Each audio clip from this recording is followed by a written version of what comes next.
좋은 사람이 되고 싶은데 왜 자꾸 만만하게만 보일까요? 2025년 8월 29일 30일에 오세아니아 순회강연 시드니. 안녕하세요. 어제까지 북미 서부 순회강연을 잘 마쳤습니다. 오늘부터는 오세아니아 순회강연을 시작합니다. 오늘은 첫 순서로 시드니에서 강연을 하는 날입니다. 스님은 29일 밤 11시 로스앤젤레스 국제공항에서 출발하여 비행기 좌석에 앉은 채 밤새 휴식을 취했습니다. 장장 15시간의 비행 끝에 시차로 하루가 지난 뒤 현지 시각 30일 오전 7시 40분에 호주 시드니 국제공항에 도착했습니다. 짐을 찾아 공항 밖으로 나오니 시드니에 거주하는 정토 회원들이 야생화로 만든 꽃다발을 건네며 반갑게 맞이해 주었습니다. 곧바로 숙소로 이동했습니다. 8시 10분에 숙소에 도착해 간단히 아침 식사를 하고 오전 10시부터는 온라인으로 상임 천일결사준비위원회 회의에 참석했습니다. 회의를 마친 후에는 점심 식사를 하고 휴식했습니다. 저녁 6시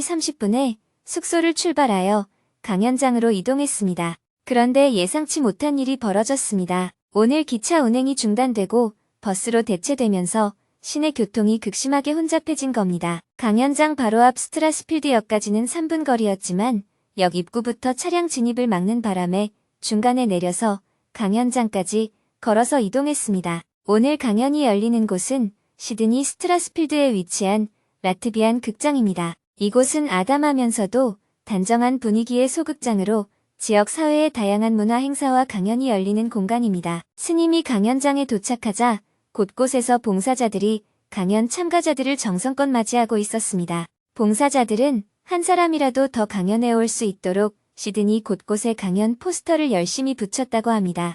강연장은 많은 교민들로 북적이고 있었습니다. 젊은 청년들이 이전보다 더 많이 보였고 준비된 좌석이 꽉 차서 뒤늦게 참석한 청중들은 좌석 없이 선체로 강연을 들어야 했습니다. 430여 명이 극장을 가득 메운 가운데 저녁 7시가 되자 큰 박수와 함께 스님이 무대로 걸어 나왔습니다. 먼저 스님이 환한 웃음과 함께 인사말을 건넸습니다. 잘 지내셨어요?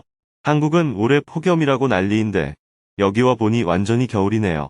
증문즉설은 어떤 특정한 주제를 가지고 이야기하는 게 아닙니다. 인생살이에서 생기는 의문이나 해결해야 할 문제, 스트레스에 대해 친구와 차 한잔 마시면서 이런 고민이 있다 하고 이야기를 나누듯 가볍게 대화하는 자리입니다. 이야기를 나누고 나서 여러분들의 고민이 별일 아니라는 것을 알게 되거나 문제를 어떻게 해결해야 할지 방법을 찾게 되면 스스로 잘 알았습니다 하고 마이크를 놓으면 됩니다. 자, 그럼 대화를 시작해 볼까요?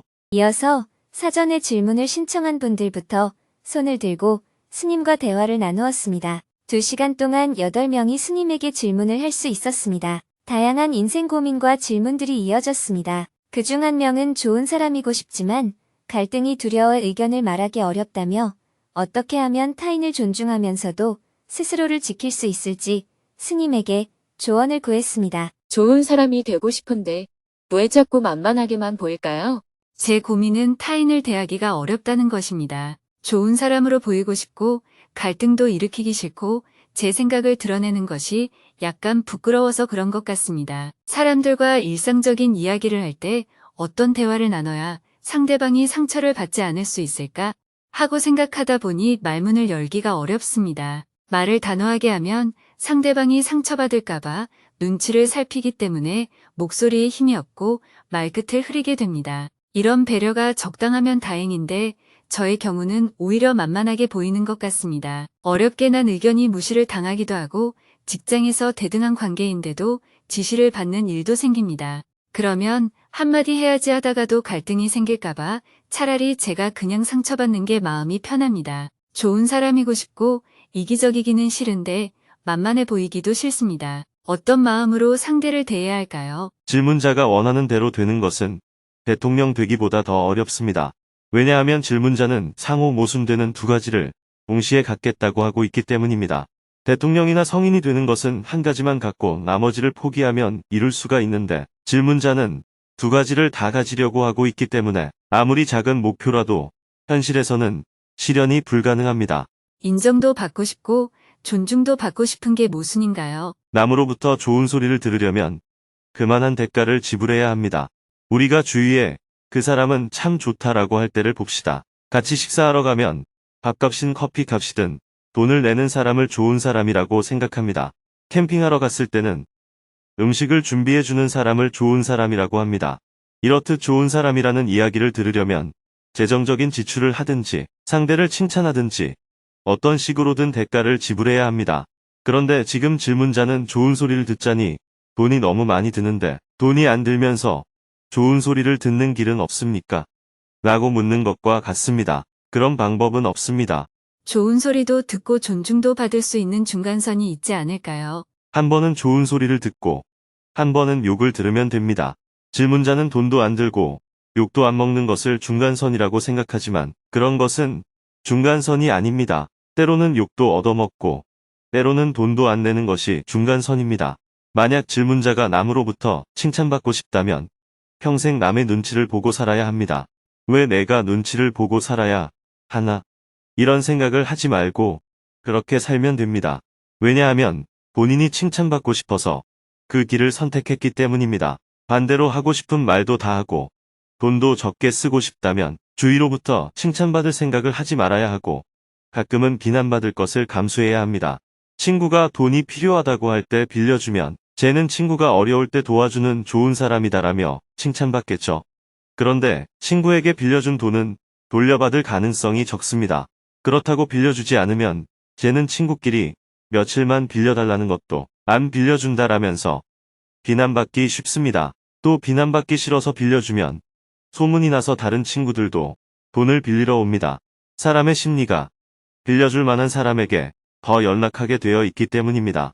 제가 학생 시절에 불교 행사를 하기 위해 절이나 불교단체에 가서 행사비를 기부받았습니다. 그때 기부처 목록이 있었는데 그 목록만 보면 어디에 가면 기부를 잘해주고 얼마나 주는지 모두 알 수 있었어요.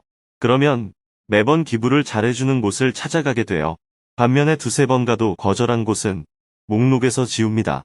여기는 가봐야 안 준다 이렇게 되니까요. 그래서 한번 도와주고 나면 요구가 커집니다.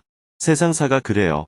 그래서 요구에 못 미치면 도와주고 나서 오히려 욕을 먹게 되어서 나한테 왜 그래? 라고 생각하기 쉽습니다.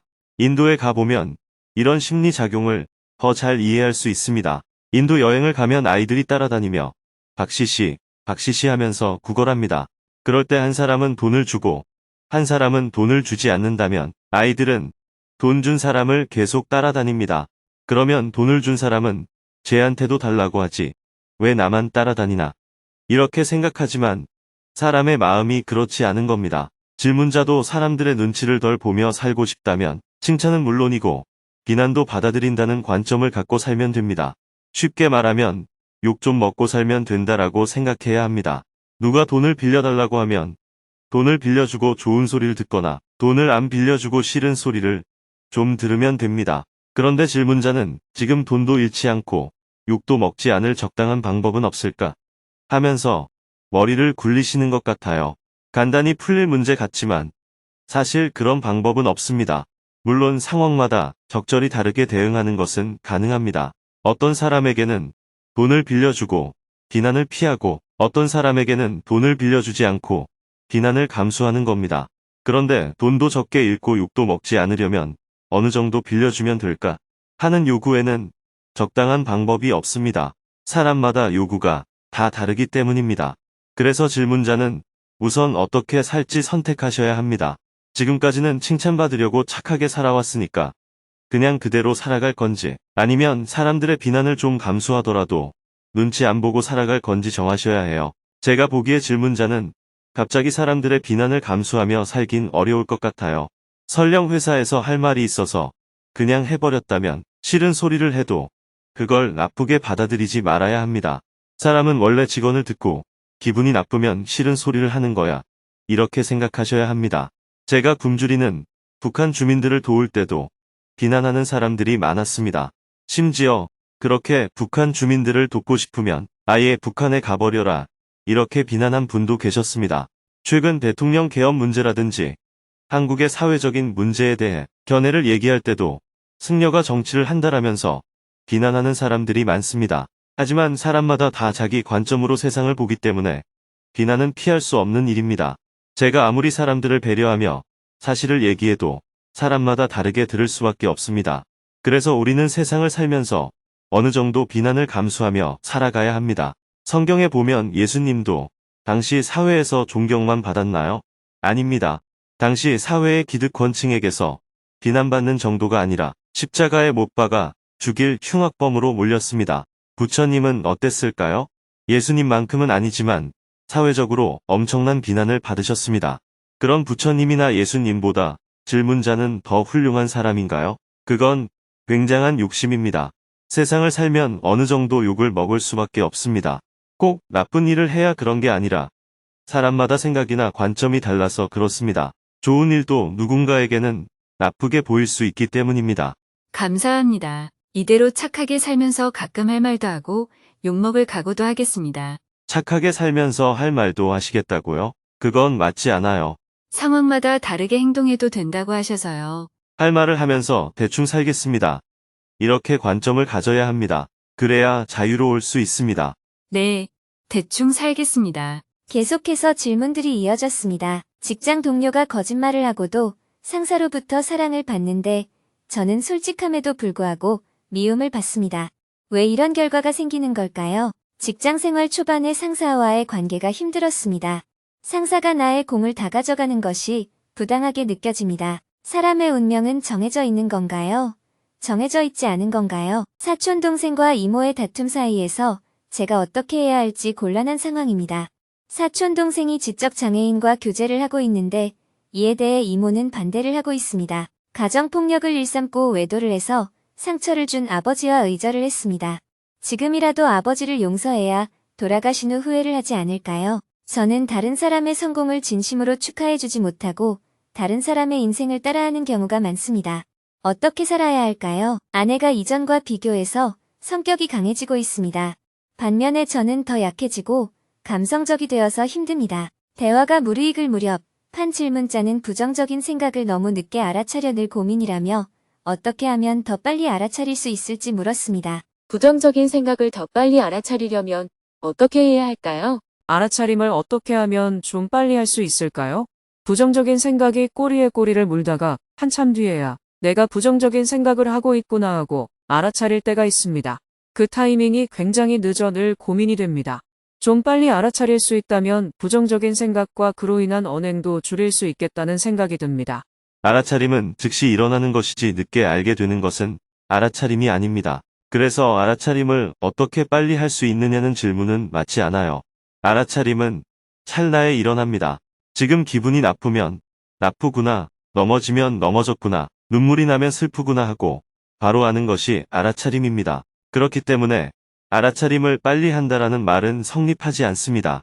부정적인 생각이 꼬리에 꼬리를 물고 일어난다는 것은 부정적인 생각에 의미 부여를 한다는 겁니다. 의미를 부여하지 않으면 거기서 끝나지만 의미를 부여하면 또 다른 생각으로 넘어갑니다. 저는 의미 부여를 안 하고 자연스럽게 흘러가 버린 상태에서 나중에야 부정적인 생각으로 흘러갔구나 이렇게 알게 됩니다. 그렇지 않습니다. 그렇게 나중에야 깨닫는다는 건 이미 의미를 부여했기 때문입니다. 어떤 생각이 떠오를 때 의미 부여를 안 해야 합니다. 그게 쉽지 않은 것 같습니다. 지치고 힘들 때는 의미 부여를 해야 하나 말아야 하느냐는 순간조차 지나쳐 버리는 것 같습니다. 그래서 명상을 하는 겁니다. 명상이란 생각을 멈추는 것이지 생각을 이어가는 게 아닙니다. 아무리 좋은 부처님 생각도 명상이 아니에요. 그건 사유, 사색, 망상입니다. 명상은 어떤 생각이 일어나도 거기에 의미 부여를 안 하는 것입니다. 부처님이 생각나면 부처님이 생각났구나 하고 호흡으로 돌아가야 하고 법륜스님이 생각나면 법륜스님 생각이 났구나 하고 호흡으로 돌아가야 합니다. 법륜스님이 생각나니까 법륜스님의 말씀이 생각나고 법륜스님의 말씀이 생각나니까 그 내용이 생각나고 이렇게 된다는 건 의미 부여를 한다는 거예요. 의미 부여를 하면 명상이 아니에요. 그건 망상을 피우는 것입니다. 어떤 생각이 일어나도 거기에 의미 부여를 안 해야 해요. 만약 이런저런 생각을 했다면 내가 사유를 했구나 하고 알아차리면 되는 거예요. 이렇게 할까? 저렇게 할까? 얘는 어떻고 쟤는 어떻고 이렇게 사유를 했다면 그냥 사유한 사실을 알아차리면 되는 거예요. 그걸 늦게 알아차렸는지, 일찍 알아차렸는지는 중요하지 않습니다. 사유를 했는데 별 쓸모없는 것이었다면 쓸모없는 사유였구나 하고 알아차리면 됩니다. 빨리 알아차리느냐, 늦게 알아차리느냐 하는 것은 의미가 없습니다. 내가 부정적인 사유를 했구나 하고 알아차리는 것이 중요합니다. 부정적인 사유는 할 필요가 없다고 단정하기 때문에 빨리 알아차려야 한다고 생각하는 겁니다. 부정적인 사유를 하고 난 뒤에 내가 부정적인 사유를 했구나 하고 아는 게 알아차림이에요. 부정적인 사유가 잘못됐다고 판단하는 것은 후회이지 알아차림이 아닙니다. 알아차림은 내가 지금 부정적인 생각을 하고 있구나 하고 그대로 아는 것입니다. 제가 알아차림에 대해 그 용어를 정확히 이해하지 못했던 것 같습니다. 질문의 요지는 부정적인 생각이 날 때 조금 빨리 알아차려서 부정적인 생각을 안 했으면 좋겠다는 것입니다. 그게 바로 욕망이에요. 돈을 많이 벌었으면 좋겠다는 욕망과 같은 하나의 욕망일 뿐이에요. 부정적인 사유를 하다가 내가 부정적인 사유를 하고 있네 하고 알 때 그걸 알아차림이라고 합니다. 넘어진 뒤에 미리 알아차렸으면 안 넘어졌을 텐데라고 생각하는 건 후회이지 알아차림이 아닙니다. 넘어지면 넘어졌네 하고 아는 걸 알아차림이라고 해요. 어떻게 해야 안 넘어질까를 따지는 건 알아차림이 아니에요. 돈을 벌고 싶으면 벌면 됩니다. 그런데 돈을 벌려는 노력은 안 하면서 많이 벌고 싶다고 하면 그것은 욕심입니다. 그것처럼 부정적인 사유를 안 하고 싶으면 그냥 안 하면 됩니다. 부정적인 생각을 안 하고 싶은데 자꾸 하게 됩니다라는 말은 결국 부정적인 생각을 안 해야 한다고 생각하지만 마음속으로는 하고 싶다는 뜻이에요. 안 하고 싶은 게 아니라 안 해야 한다고 생각하는 것입니다. 알아차림이란 누워있으면 누워있는 줄 알아차리고 걸을 때는 걷는 줄 알아차리고 넘어지면 넘어진 줄 알아차리는 겁니다. 여기에는 어떤 윤리적, 도덕적 판단이 없습니다. 이래야 한다, 저래야 한다 하는 말은 마음의 상태를 알아차리는 게 아니고 이랬으면 좋겠다, 저랬으면 좋겠다 하고 욕망을 일으키는 것에 불과합니다. 감사합니다. 공부를 좀 더 해보겠습니다. 대화를 마무리하면서 스님은 인생의 문제를 바라보는 새로운 관점을 제시했습니다. 인생을 크게 놓고 보면 문제될 게 하나도 없습니다. 그냥 사건만 일어나는 거예요.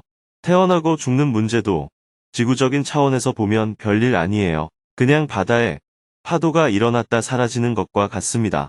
그런데 인생을 자세히 들여다보면 온갖 게 문제처럼 보여요. 문제 아닌 게 하나도 없어 보입니다. 그래서 한 발 떨어져서 멀리서 보는 자세가 필요해요. 그냥 이런저런 사건이 일어날 뿐이다. 사실은 아무 일도 없다라고 아는 게 제일 좋은 해결책이에요.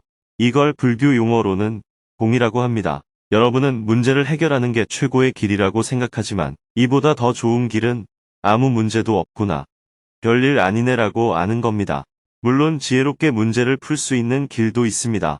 그러나 이렇게 해결하면 되겠네라고 방법을 아는 것은 작은 지혜에 들어갑니다. 별일 아니네 하며 그냥 지나가는 게 제일 좋은 방법입니다. 별일이네 싶으면 원인을 잘 파악해서 해결하면 됩니다. 세상 모든 문제에는 원인과 결과가 반드시 있기 때문에 원인을 잘 파악하면 대부분 쉽게 해결할 수 있습니다. 이런 관점을 갖고 지혜롭게 살아가시기 바랍니다.